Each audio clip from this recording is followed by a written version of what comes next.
अल्लाहुम्मा सल्लि अला सय्यिदिना मुहम्मद व अला आलि सय्यिदिना मुहम्मद।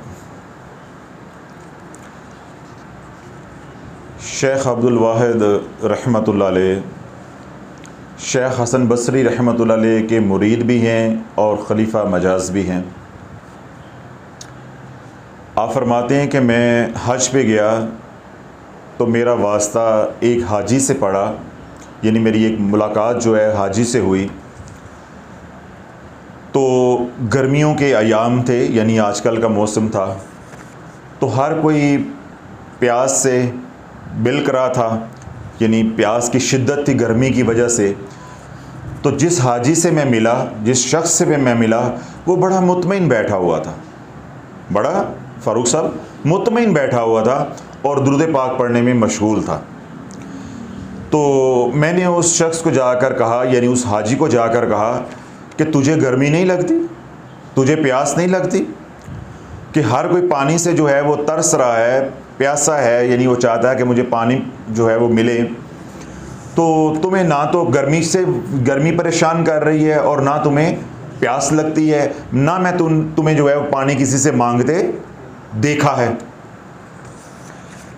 तो वो जो हाजी था वो कहने लगा कि मैं इराक़ से आया हूँ और मुझे प्यास ना लगने की एक बड़ी अजीब वजह है, मैं आपको बताता हूँ। तो शेख अब्दुल वाहिद रहमतुल्लाह अलैह जो खलीफा मजाज हैं, शेख हसन बसरी रहमतुल्लाह अलैह के, फरमाते हैं कि वो शख्स कुछ देर के बाद मेरे पास आया और मुझे आकर कहने लगा कि कुछ अर्सा पहले मैंने ख्वाब देखा कि माशर बरपा है। जाग रहे हैं? माशर बरपा है, यानी हिसाब हो रहा है, क़यामत जो है वो बरपा है। तो लोग जो है वो अफरा तफरी का आलम है, परेशानी की वजह से भाग दौड़ रहे हैं। तो मैं उनसे पूछता हूँ कि तुम्हें क्या परेशानी है? तो हर कोई यही कहता है कि पानी पानी पानी, यानी हर एक को प्यास की शिद्दत है और मुझे भी प्यास की शिद्दत थी, यानी मुझे भी पानी चाहिए था। तो जहाँ वो लोग दौड़ रहे थे अफरा तफरी के आलम में, उस हजूम में मैं भी शामिल हो गया। तो कुछ आगे हम गए तो जाके हमने देखा कि हौज़े कौसर आ गया है। अब यहाँ से बात बड़े तवज्जो के साथ सुननी है। जहाँ से आगे क्या आ गया? हौज़े कौसर आ गया। तो मैं हौज़े कौसर पे शेख देखता हूँ कि चारों कोनों पे चारों खुलफ़ाए राशिदीन तशरीफ़ फरमा हैं। एक कोने पे मौला अली, दूसरे कोने पे सैयदना अबू बकर सदीक़, तीसरे पे हज़रत उमर, चौथे पे उस्मान गनी, यानी हर कोने के ऊपर एक बुज़ुर्ग जो है वो तशरीफ़ फरमा है, यानी चार कोने और चारों खुलफ़ाए राशिदीन जो है वो तशरीफ़ फरमा है। और लोग आ रहे हैं जोक दर जोक प्यासे और उनसे जो है वो पानी मांग रहे हैं और ये बुज़ुर्गान जो है उनको पानी, यानी ये सहाबा जो है उनको पानी पिला रहे हैं। मेरे दिल में सहाबा के लिए इज़्ज़त नहीं थी, मोहब्बत नहीं थी, मेरे दिल में सहाबा के लिए बोझ था। मेरी सारी अकीदत और मोहब्बत किसके लिए थी? मौला अली के लिए। तो मैंने दिल ही में सोचा कि मैंने इनसे पानी लेकर क्या करना है, इनसे सवाल करके क्या करना है। मैं तो अपने अली के हाथों पानी पीऊँगा, मैं तो अपने अली से पानी लूँगा। जिधर मेरी सारी मोहब्बत और अकीदत है, मुझे इन सलासा राशिदीन से, यानी ये तीन जो है खुलफ़ाए राशिदीन हैं, इनसे मेरी कोई गर्ज़ नहीं है, मुझे इनकी हाजत नहीं है। कहते मैं ये सोच के जब हौज़े कौसर पे आगे बढ़ा तो मैं सीधा जो है वो मौला अली के बारगाह में हाज़िर हुआ। तो मैंने कहा मैं प्यासा, मुझे पानी पिलाएं। तो मौला अली ने मुझे देखा और अपना रुख़ अनवर जो है वो यूं फेर लिया, तो मुझे पानी नहीं पिलाया। अब क्योंकि मैं प्यास से बिलक रहा था, मर रहा था, तो मरता क्या ना करता, बामर मजबूरी मैं सैयदना अबू बकर सदीक़ रज़ी अल्लाह ताला के पास हाज़िर हुआ, यानी उस कोने पे चला गया जहाँ वो तशरीफ़ फरमा थे। तो वहाँ जाके मैंने कहा कि हज़रत मुझे पानी पिलाएं, मैं प्यास से मर रहा हूँ, तो मुझे शदीद प्यास है। तो सैयदना अबू बकर सदीक़ रज़ी अल्लाह ताला ने अपना चेहरा अनवर जो है वो मोड़ लिया, तो मुझे पानी नहीं पिलाया। फिर मैं सैयदना उमर फ़ारूक रज़ी अल्लाह ताला के पास गया जिस कोने पे वो बैठे थे, जाकर मैंने पानी मांगा तो उन्होंने अपना चेहरा फेर लिया। फिर मैं उस कोने पे गया जहाँ सैयदना उस्मान गनी रज़ी अल्लाह अन्हु बैठे थे। जब वहाँ जाके मैंने सवाल किया तो उन्होंने भी मेरे सवाल को पूरा नहीं किया बल्कि इज्तनाब किया, अपना रुख जो है वो मोड़ लिया। तो अब मैं इंतहाई परेशान हुआ कि सब लोग आ रहे हैं और वो हौज़े कौसर से सैराब हो रहे हैं, पानी पी रहे हैं, अपनी प्यास बुझा रहे हैं, जबकि मैं प्यास के हाथों हलकान था, मर रहा था। मुझे अब पानी की एक बूंद भी जो है वो नहीं मिल रही। चारों बुजुर्गान ने, चारों सहाबा ने, चारों खुलफाए राशिदीन ने पानी पिलाने से हौज़े कौसर पे इनकार कर दिया।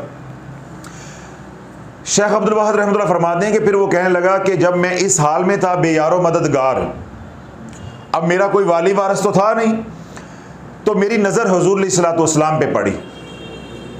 मेरी नज़र मैदान माशर में हुज़ूर अलैहिस्सलातु वस्सलाम पे पड़ी, तो मैंने देखा कि हुज़ूर अलैहिस्सलातु वस्सलाम अपने उम्मतियों को इशारा कर रहे हैं कि उधर जाओ, मेरे ग़ुलाम जो है हौज़े कौसर पे पानी पिला रहे हैं, यानी हौज़े कौसर इस तरफ है, इधर को जाओ, इधर को जाओ, यानी अपनी उम्मतियों को नवाज रहे हैं, उनकी रहनुमाई कर रहे हैं, उनके आपको पानी इधर मिलेगा हौज़े कौसर पे, उधर मेरे चारों यार जो हैं वो उधर पानी पिला रहे हैं हौज़े कौसर पे। तो मैंने हुज़ूर अलैहिस्सलातु वस्सलाम की बारगाह में हाज़िर होकर अर्ज़ की कि या रसूलल्लाह, मैं वहाँ गया हूँ, मुझे पानी नहीं मिला। मैंने अली से पानी मांगा तो अली ने चेहरा अनवर फेर लिया। मैंने अबू बकर से पानी मांगा तो अबू बकर ने पानी देने से इनकार कर दिया। मैंने उस्मान से पानी मांगा तो उस्मान ने इनकार कर दिया। मैंने सैयदना उमर फारूक रज़ियल्लाहु अन्हु से पानी मांगा तो उन्होंने पानी पिलाने से इनकार कर दिया। तो जब ये बात मैंने हुज़ूर अलैहिस्सलातु वस्सलाम की बारगाह में अर्ज़ की तो हुज़ूर अलैहिस्सलातु वस्सलाम ने इरशाद फरमाया, वो तुझे पानी क्यों पिलाते? अली पानी क्यों पिलाते? अबू बकर पानी क्यों पिलाते? उस्मान पानी क्यों पिलाते? उमर पानी क्यों पिलाते? जब तेरे दिल में सहाबा के लिए बुग़्ज़ है तो ऐसे बुग़्ज़ वाले शख्स को पानी वो क्यों पिलाते? मेरा अली पानी तुझे क्यों पिलाता? तो कहते फिर मैंने हुज़ूर अलैहिस्सलातु वस्सलाम की बारगाह में अर्ज़ की कि या रसूलल्लाह, अगर मैं तौबा कर लूँ, अब यहाँ से बात तवज्जो के साथ सुननी है, अगर मैं तौबा कर लूँ तो अल्लाह के नबी अलैहिस्सलातु वस्सलाम ने इरशाद फरमाया, हाँ अगर तू तौबा कर ले तो मैं अपने हाथों से पानी पिलाऊंगा। अगर तू तौबा कर ले तो मैं अपने हाथों से पानी पिलाऊंगा। अब ये हाजी कहता है शेख अब्दुल वाहिद रहमतुल्लाह अलैह को कि मैंने हुज़ूर अलैहिस्सलातु वस्सलाम के दस्ते शफ़क़त के ऊपर तौबा की, हुज़ूर अलैहिस्सलातु वस्सलाम के हाथ मुबारक में मैंने अपने गुनाहों से तौबा की, और मेरे दिल में जो या सीने में जो बुग़्ज़ सहाबा था, खुलफ़ाए राशिदीन था, वो मैंने निकाला, उससे मैं ताइब हुआ। तो हुज़ूर अलैहिस्सलातु वस्सलाम मुझे हाथ पकड़ के, मेरा हाथ पकड़ के हौज़े कौसर पे ले गए और अपने यदुल्लाह वाले हाथों से मुझे हौज़े कौसर से पानी पिलाया और फरमाया कि आज के बाद तुझे प्यास नहीं लगेगी, आज के बाद तुझे प्यास नहीं लगेगी। तो वो हाजी कहने लगे कि जब मैं नींद से बेदार हुआ, यानी ये जब मैंने ख्वाब देखा तो मेरी आंख जब खुल गई तो मैं बिल्कुल प्यासा नहीं था, मुझे प्यास नहीं थी, यानी पानी की हाजत नहीं थी। वो घड़ी है, यानी वो वक्त है और आज का दिन है कि मैंने कभी पानी नहीं पिया, मुझे कभी प्यास ही नहीं लगी, क्यों मेरी प्यास कमली वाले ने बुझा दी है।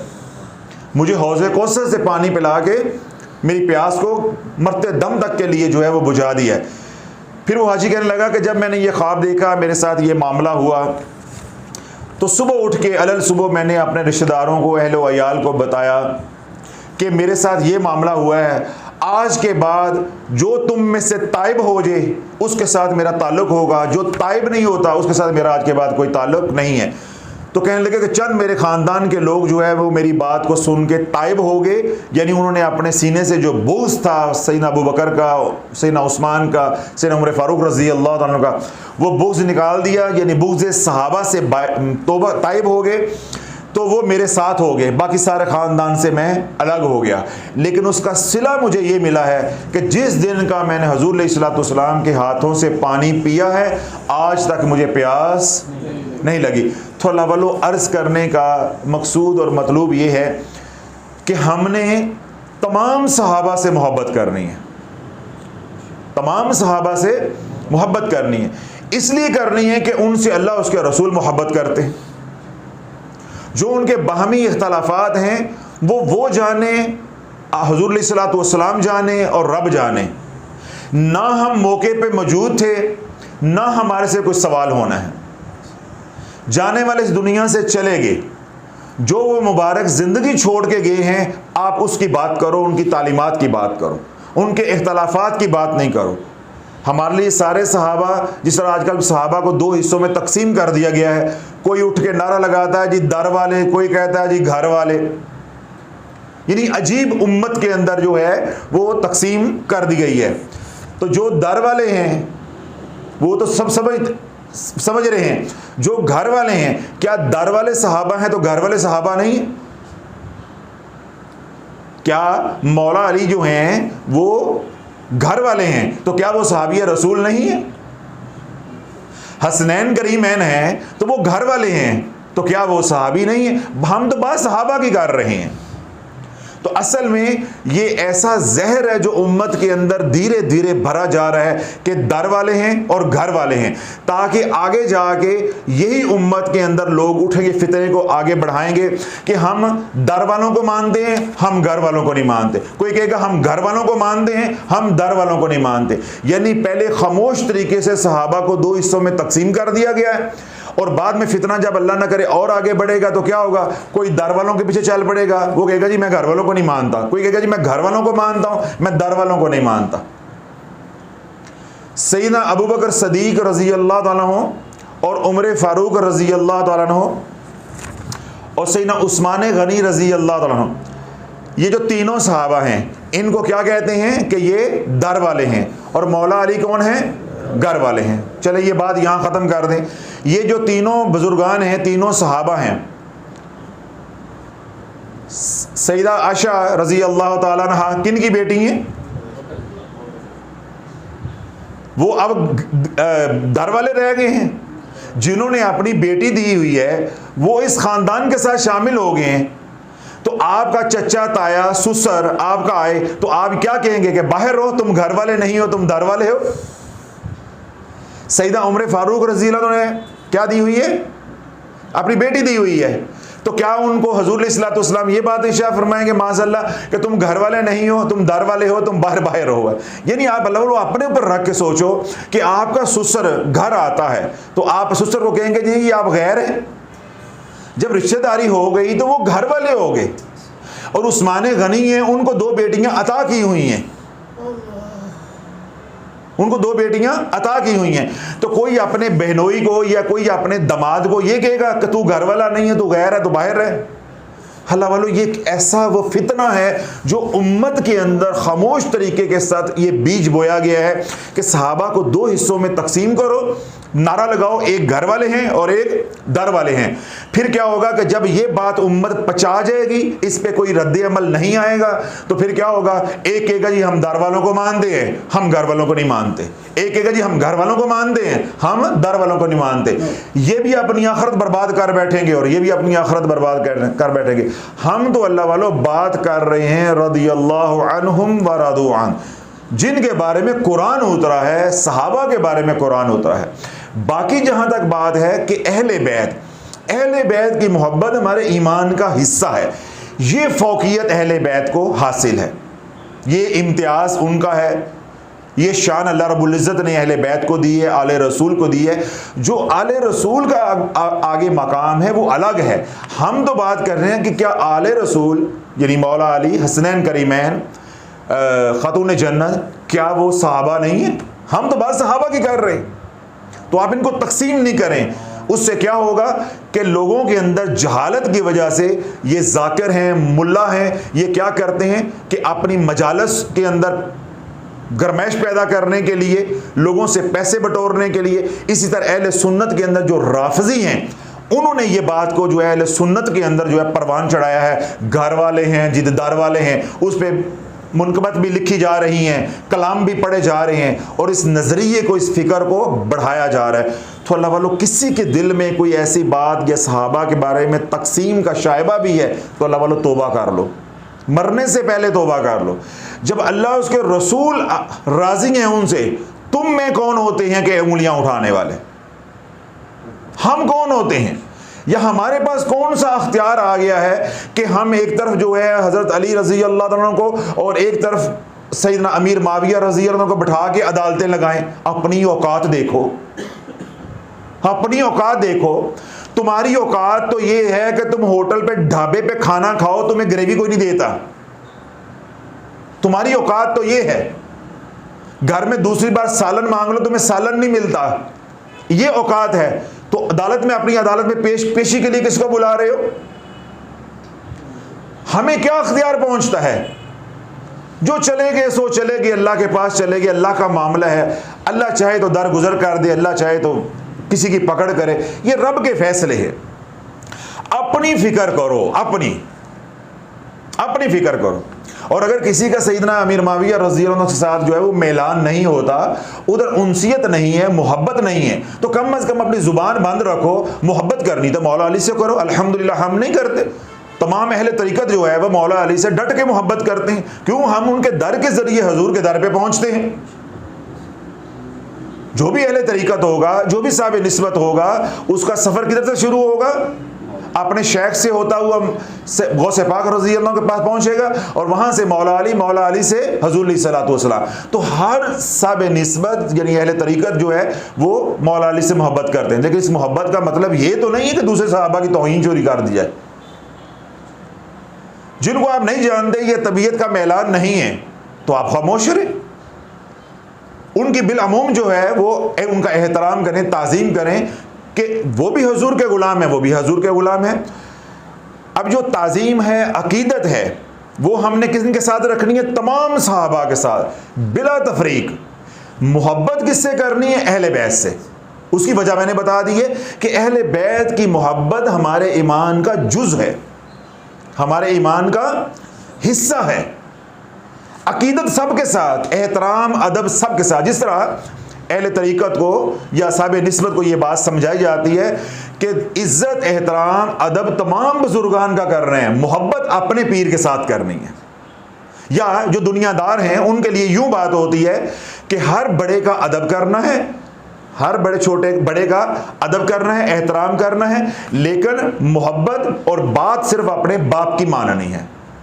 और तरीक़त में हम यही बात यूं समझाते हैं कि हर शेख, हर बुजुर्ग किसी भी सिलसिले का है, उसका एहतराम वाजिब है, उसकी अकीदत वाजिब है। आए, खड़े हों, एहतराम करें, इज्जत दें, जगह दें, लेकिन बात माननी है, मोहब्बत करनी है, इश्क करना है तो अपने शेख के साथ, क्योंकि फनाफिल शेख हमने मकाम को तय करना है। तो उनका एहतराम या इज्जत हम इसलिए कर रहे हैं कि वो साहिब निस्बत हैं। तो सहाबा का एहतराम और इज्जत या अकीदत हमने इसलिए रखनी है कि हुजूर के ग़ुलाम है। अहले बैत से अकीदत, एहतराम से अगली मंजिल यानी मोहब्बत है, वो इसलिए करनी है कि वो हमारे ईमान का हिस्सा है।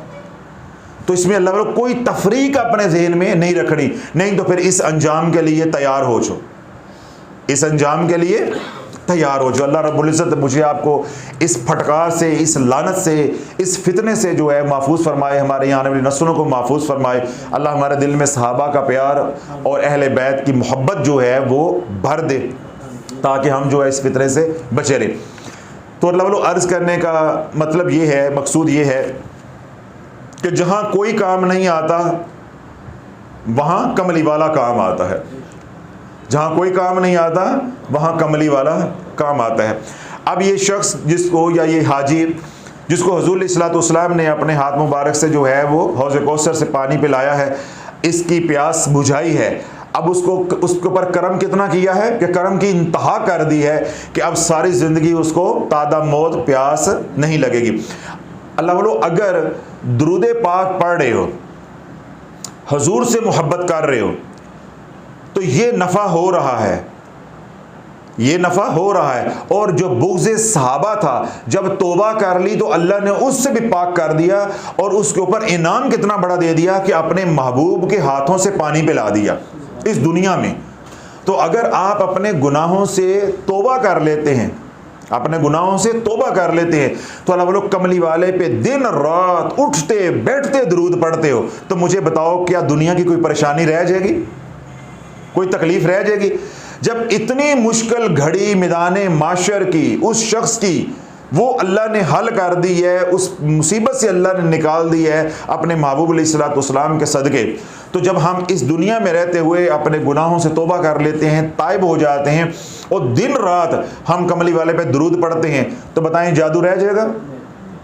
माली तंगदस्ती रह जाएगी? घर में लड़ाइयाँ रह जाएंगी? फाके रह जाएंगे? या और दीगर परेशानियां हैं या बीमारियां हैं वो घर में रह जाएंगी? अल्लाह वालों तुम दुरूद पढ़ते जाओ, जिनके ऊपर दरूद पढ़ रहे हो वो निगाह करम करते जाएंगे, अल्लाह तुझे उठाता भी जाएगा, अल्लाह तुझे इज्जत भी देता जाएगा। तू गलाजत के अंदर है, जिल्लतों के अंदर है, अल्लाह जिल्लतों से निकाल के इज्जत दे देगा। तू बीमारियों के अंदर, अल्लाह बीमारियों से निकाल के शिफा दे देगा। तू लड़ाई झगड़ों के अंदर, अल्लाह वहाँ से निकाल के अल्लाह अमन अता फरमा देगा। तू फाके के अंदर है, अल्लाह तुझे माला माल कर देगा, अल्लाह उस मुफलिसी से, गुर्बत से, तंगदस्ती से निकाल देगा। क्यों? अल्लाहु वलियुल्लज़ीना आमनु युखरिजुहुम मिनज़्ज़ुलुमाति इलन नूर। अल्लाह ईमान वालों का दोस्त है, वो उनको अंधेरों से निकाल के नूर की तरफ, रोशनियों की तरफ ले जाता है। बस बात क्या है कि तौबा कर लो, कसरत से इस्तग़फ़ार करो और दिन रात दुरूद पाक पढ़ो। इस्तग़फ़ार करोगे तो गुनाहों से धुलते जाओगे, पाक होते जाओगे, दुरूद पाक पढ़ने की तौफीक मिलती जाएगी। जब तो दुरूद पाक दिन रात पढ़ोगे तुम मुअत्तर होते जाओगे, दुनिया में भी मुअज़्ज़ज़ होगे और क़यामत वाले दिन हज़ूर अलैहिस्सलातु वस्सलाम के पास होगे। उनकी शफ़ाअत जो है वो तुम्हें अता होगी, हज़ूर अलैहिस्सलातु वस्सलाम की सोबत जो है वो नसीब होगी। जिस तरह पिछली महफिल में मैंने ये बात हज़ूर अलैहिस्सलातु वस्सलाम का फरमान आप तक पहुँचाया कि सरकार अलैहिस्सलातु वस्सलाम ने इरशाद फरमाया कि जिसने कसरत से मेरे पे दरूद पढ़ा, कल क़यामत के दिन कोई साया नहीं होगा, अल्लाह उसको अर्श का साया अता फरमाएगा। फिर दूसरी हदीस पाक मैंने ये बताई थी कि अल्लाह के नबी अलैहिस्सलातु वस्सलाम ने इरशाद फरमाया कि जिसने 50 बार रोज़ाना दरूद पाक पढ़ा, क़यामत के दिन मैं उसके साथ मुसाफ़ा करूँगा। तो अगर ये वाले इनाम या ये आज़ाज़ चाहते हो तो फिर क्या पहला काम क्या है? ए अल्लाह मेरी तौबा, ए अल्लाह मेरी तौबा, ए अल्लाह मेरी तौबा। अपने गुनाहों से तौबा करें और दिन रात दुरूद पाक पढ़ें। दुनिया के जितने भी मसाइल हैं, जितनी भी परेशानियां हैं, तकलीफ़ें हैं, जादू है, घर में बीमारियां हैं, बच्चों के रिश्ते नहीं हो रहे, मुलाजमत नहीं है, फ़क्र फाका है, जिस तरह के भी मसाइल है, थाना कचहरी है, बस तू तौबा कर ले अपने गुनाहों से और कमली वाले पे दिन रात दुरूद पढ़। फिर दे 7 हफ्ते नहीं गुजरेंगे, इंशाल्लाह करम हो जाएगा। किसी विर्द वजीफे की ज़रूरत नहीं है। अपनी हिफाजत के लिए क्या पढ़े? हर नमाज के बाद खिज़री अमल, हर नमाज के बाद क्या पढ़ें? खिज़री अमल। आरज़ू चराइद चैनल के ऊपर ये वीडियो जो है वो अपलोडेड है, वहाँ से आप डाउनलोड करें, उसको सुने, याद करें ये सूरतें। हर नमाज के बाद जो है वो अपना हसार करें, हिफाजत के अंदर रहेंगे। बाकी सारा दिन क्या करना है? इस्तग़फ़ार करें और दुरूद पाक पढ़ें। दुरूद पाक ज़्यादा, इस्तग़फ़ार कम अज़ कम इस्तग़फ़ार 1 तस्बीह यानी 100 बार और दुरूद पाक कम अज़ कम 313 बार, जोन सा मर्जी पढ़े, जोन सा मर्जी पढ़े। अब इससे ऊपर जिसको फुर्सत है उसकी कोई हद नहीं है, उसकी कोई हद नहीं है। जिस तरह मैंने पहले भी अर्ज़ किया कि कमली चैनल पे आएँ, जो इज्तिमाई अमल है दुरूद पाक का 1 खरब का, उसमें अपना नाम इरादा लिखें ताकि उस इज्तिमाई अमल में शामिल हो जाएंगे तो आपको पढ़ना भी आसान हो जाएगा, एक माहौल मिलेगा, एक सोबत मिलेगी और हज़ूर अलैहिस्सलातु वस्सलाम की तवज्जो मिलेगी। जब हज़ूर की तवज्जो मिलेगी, पढ़ना भी आसान हो जाएगा और आपके मसले भी सारे हल हो जाएंगे। अब ये 3 अमाल मैंने बताए हैं, 3 अमाल के होते हुए चौथे किसी अमल की ज़रूरत नहीं, किसी वजीफ़े की ज़रूरत नहीं है। और अगर उजड़ना है तो फिर आपकी मर्ज़ी है, किताबें भी हैं, चैनल्स भी हैं, जो मर्ज़ी करो। हम तो ये कहते हैं कि सिर्फ नमाज पढ़ो, फजर की नमाज के बाद कुरान की तलावत करो, जितना आसान है, मा तयस्सर मिनल कुरान, जितना आसान है, आसानी उतना कुरान पढ़ लिया करो। 2 रुकू पढ़ो, 1 पाव पढ़ो, आधा पारा पढ़ो, सुबह कुरान पढ़ लिया। कोई वजीफ़ा नहीं पढ़ना, कोई सूरतें नहीं पढ़नी कि मैं रोज़ाना ये सूरत पढ़नी है। जिस सूरत को रोज़ाना पढ़ा जाता है वही तो वजीफ़ा होता है, वही तो वजीफ़ा होता है। और उसके बाद क्या है?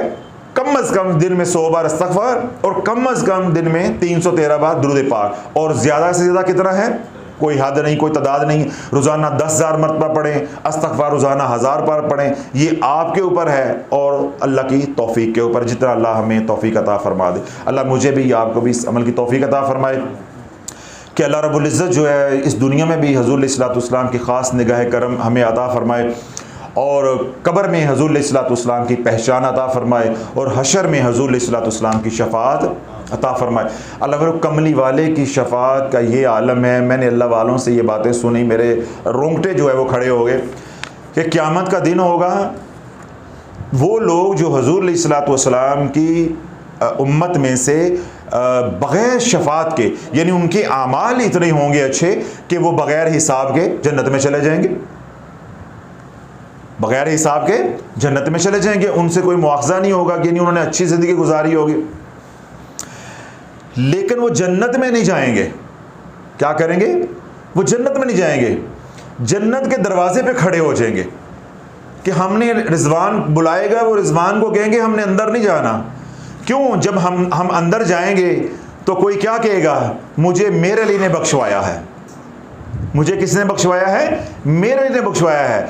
कोई कहेगा कि मुझे गौसे पाक ने बख्शवाया है, कोई कहेगा मुझे शेखुल इस्लाम ने बख्शवाया है, कोई कहेगा कि मुझे पीर ने बख्शवाया है। तो हम क्या कहेंगे कि हमें खुद ही बख्शेंगे अपने अमाल की वजह से? नहीं नहीं, गुनाहगारों को ढूंढो। किन को ढूंढो? गुनाहगारों को ढूंढो।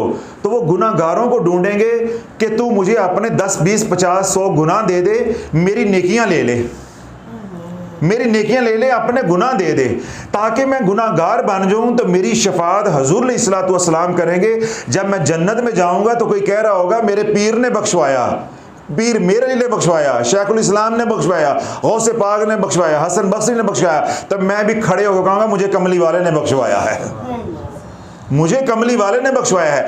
यानी ये मुझे अजाज़ हासिल हो जाए कि मेरी शफाअत हुजूर अलैहिस्सलातु वस्सलाम ने की है।